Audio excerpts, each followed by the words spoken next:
Janasena party ఎమ్మెల్యేలకు శాసనసభ వ్యవహారాలపై అవగాహన కార్యక్రమం మంగళవారం విజయవాడలోని ఉప ముఖ్యమంత్రి పవన్ కళ్యాణ్ క్యాంప్ కార్యాలయంలో ప్రారంభమైంది.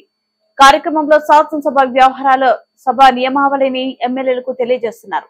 26వ తేదీ నుంచి పవన్ కళ్యాణ్ వారాహి అమ్మవారి దీక్ష రాష్ట్ర ఉప ముఖ్యమంత్రి పవన్ కళ్యాణ్ ఈ నెల 26వ తేదీ నుంచి వారాహి అమ్మవారి దీక్ష చేపట్టనున్నారు.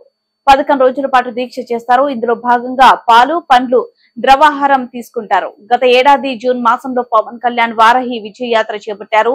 ఆ యాత్ర సందర్భంలోనూ వారాహి అమ్మవారికి పూజలు నిర్వహించి దీక్ష చేపట్టారు.